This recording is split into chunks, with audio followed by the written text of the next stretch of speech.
दोस्तों नमस्कार। आप सभी का मेरे YouTube चैनल पर हार्दिक स्वागत है।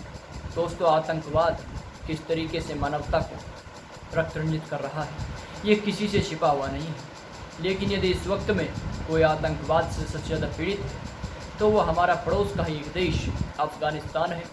दोस्तों, मैं आपको बताना चाहूँगा कि अफ़गानिस्तान के भीतर जिस तरीके से तालिबान वहाँ के लोगों को कत्लेआम कर रहा है, तालिबान नाम का ये आतंकी संगठन दरअसल दोस्तों वास्तव में मानवता के लिए गंभीर चुनौती है। इस वक्त में दोस्तों मैं आपको बताना चाहूँगा, यदि अप्रैल माह की ही अकेले बात की जाए तो तकरीबन 4000 लोगों को अफ़गानिस्तान के भीतर तालिबानी आतंकियों ने मौत के घाट उतार दिए। तकरीबन 2 लाख लोग इस पूरी हिंसा के कारण विस्थापित हो चुके हैं। वास्तव में काफ़ी दुर्भाग्यपूर्ण स्थिति इस वक्त में अफ़गानिस्तान के भीतर है। कहीं ना कहीं सभी मानवतावादियों को ये सोचने पर मजबूर कर रही है कि अफ़गानिस्तान की जनता का क्या होगा।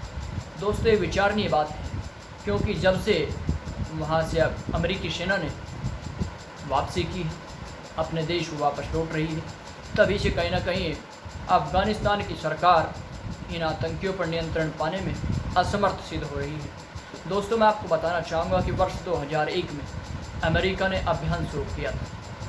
अफ़गानिस्तान के खिलाफ मुल्ला उमर को बेदखल किया गया था सत्ता से। दोस्तों, तालिबान का सर्वोच्च कमांडर उस वक्त में वो हुआ करता था। लेकिन दोस्तों, जिस तरीके से वहाँ पर आतंकवाद अब पनप रहा है, वास्तव में वो गंभीर चुनौती पूरे विश्व के लिए।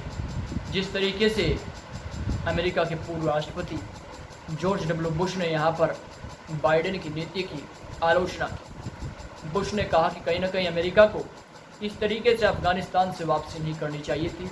निश्चित तौर पर ही अफ़गानिस्तान के लोगों के साथ एक बहुत बड़ा धोखा है, ऐसा नहीं होना चाहिए।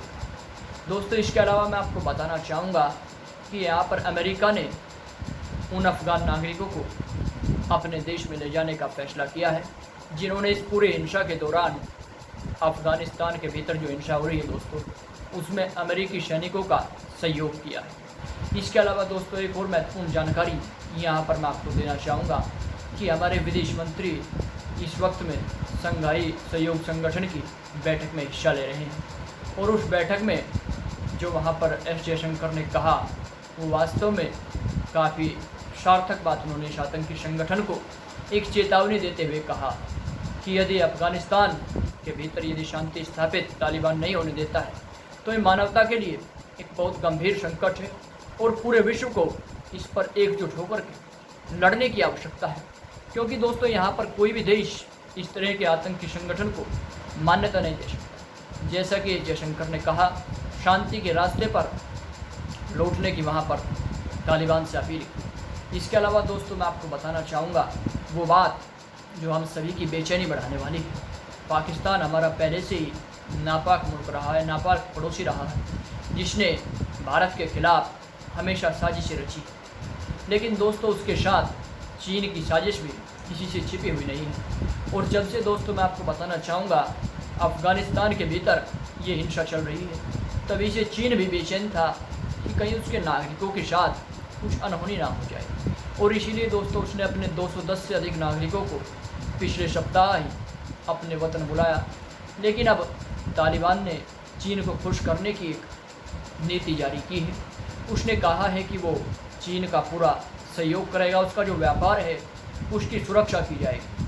और दोस्तों, इसके अलावा मैं आपको बताना चाहूँगा कि उइगर मुसलमानों का जो उत्पीड़न चीन के भीतर हो रहा है, उस पर भी तालिबान ने कुछ नहीं कहने का फैसला लिया है। यानी कि एक तरीके से चीन को ये सर्टिफिकेट दे दिया है कि उइगर मुसलमानों के साथ जो चीन कर रहा है वो वास्तव में जायज़ है।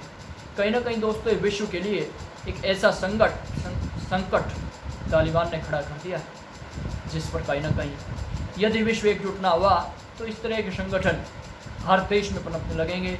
हर कस्बे में, हर शहर में इस तरह के आतंकी आपको परेशान करने के लिए खड़े हो जाएंगे। इसीलिए दोस्तों, संगठित होकर के लड़ने की आवश्यकता है।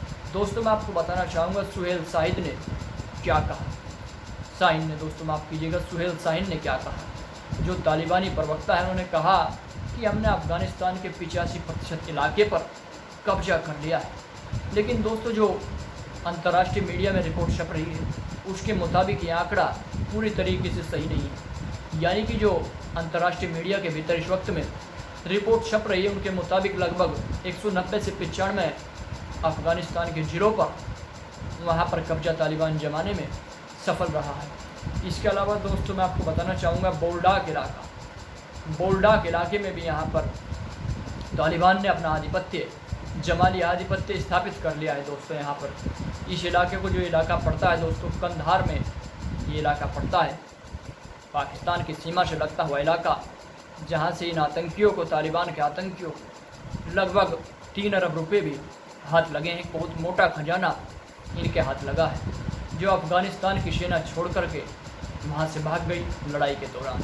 तो दोस्तों ये स्थिति वहाँ पर इस वक्त में अफ़गानिस्तान के भीतर तालिबान के द्वारा पैदा की जा रही है कि कहीं ना कहीं विश्व को एक और रक्त रंजित युद्ध की ओर धकेल दिया जाए। ऐसे संगठनों पर विश्व किस तरीके से कार्रवाई करता है, किस तरीके से आगे आता है दोस्तों, इस पर भी विचार और मंथन होना चाहिए, क्योंकि किसी भी देश को ऐसे हालात में अकेला छोड़ना वास्तव में काफ़ी गंभीर समस्या पैदा कर सकता है। ऐसे लोग मानवता के लिए शत्रु होते हैं। दोस्तों मैं आपको बताना चाहूँगा कि वहाँ पर महिलाओं पर भी अब पाबंदियाँ लगनी शुरू हो गई हैं। तमाम इस तरह के फरमान जारी किए जा रहे हैं कि महिलाएं अब बिना पुरुषों के घर से बाहर नहीं निकलेंगी, यानी कि अकेले में अब उन्हें घर से बाहर नहीं निकलना होगा और इसके अलावा सभी पुरुषों को दाढ़ी रखनी होगी। और दोस्तों मीडिया रिपोर्ट्स तो ये भी आ रही है कि वहाँ पर ये कहा जा रहा है इस वक्त में अफ़गानिस्तान के भीतर कि जो भी विधवा महिला 45 साल से कम आयु की है या फिर युवती जो 15 साल से अधिक आयु की है, उसका विवाह तालिबानी लड़ाकों से करा दिया जाए। तो दोस्तों देख सकते हैं आप किस तरीके से इस वक्त में तालिबान किस तरीके से अफ़गानिस्तान के भीतर आतंक को बढ़ा रहा है, विश्व के लिए चिंता का एक केंद्र बन चुका है। दोस्तों बैठक में जिस तरीके से हमारे देश के विदेश मंत्री ने कहा कि तालिबान को हर हाल में अपने इस रक्त रंजित रास्ते से पीछे हटना होगा, लेकिन दोस्तों ये किसी एक देश का या किसी एक संगठन का कार्य नहीं है, ये कार्य है सभी देशों का। सभी को मिलकर के ये कार्य करना है, अन्यथा आतंकी लगातार इस तरह की कार्रवाई को अंजाम देते रहेंगे और खुलेआम लोगों को गोलियों से भून करके उनके वीडियो भी जारी होते रहेंगे। दोस्तों ये एशिया के भीतर एक ऐसा समीकरण बन रहा है जिससे एशिया एक आतंकवाद का गढ़ बनता चला जा रहा है। दूसरी तरफ हमारा पड़ोसी चीन है, जो अपनी विस्तारवादी नीति को लेकर के संपूर्ण विश्व को परेशान कर रहा है। वो छोटे छोटे देशों पर कब्जा करने की फिराक में रहता है। यहाँ तक कि दोस्तों मैं आपको बताना चाहूँगा ताइवान जैसे देशों को वो परेशान करता है, जापान को भी धमकाने का प्रयास करता है, और भारत के साथ जो कर रहा है सीमा पर वो किसी से छिपा हुआ नहीं है। कहीं ना कहीं ये नापाक गठजोड़ हमारे भारत के लिए, हमारे भारतवर्ष के लोगों के लिए भी एक गंभीर चुनौती है। मनन करने का ये भारत सरकार के लिए विषय है कि आखिर किस तरीके से अफ़गानिस्तान के भीतर से अपने लोगों को सुरक्षित निकाला जाए और भारत का जो व्यापार अफ़गानिस्तान के साथ चल रहा है किस तरीके से उसे सुचारू रूप से चलाया जाए, क्योंकि दोस्तों काफ़ी मोटा निवेश पिछले 20 साल में भारत ने किया है अफ़गानिस्तान के साथ। ऐसे में यदि वहाँ पर एक कट्टरवादी सरकार स्थापित होती है तो किस तरीके से उसके भारत के साथ संबंध होंगे, क्या उसके व्यापक वैश्विक प्रभाव होंगे, इस पर भी दोस्तों विचार करना चाहिए। यहाँ पर दोस्तों मैं वैश्विक शक्तियों से ये पूछना चाहता हूँ, खासतौर पर अमेरिका जैसे देश, जो अमेरिका बड़े गर्व के साथ शान से मस्तक ऊंचा करते हुए 20 साल पहले अफ़गानिस्तान की धरती पर आया था तालिबान से मुक्त कराने के लिए, आज वो किस आधार पर अफ़गानिस्तान के लोगों को मरने के लिए छोड़ करके जा रहा है। इस बात का क्या अमेरिका के पास कोई जवाब है? क्या बाइडेन की नीति फेल साबित हुई है?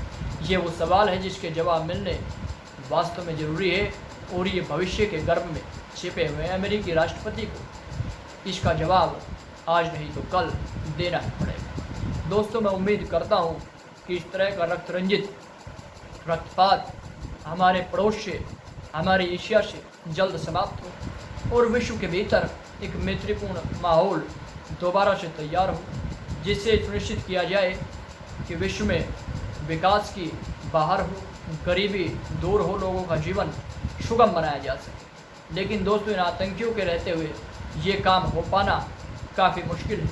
विश्व को संगठित होकर के इस संगठन पर, तालिबान पर कार्रवाई करनी होगी। नमस्कार दोस्तों, जय हिंद, वंदे मातरम।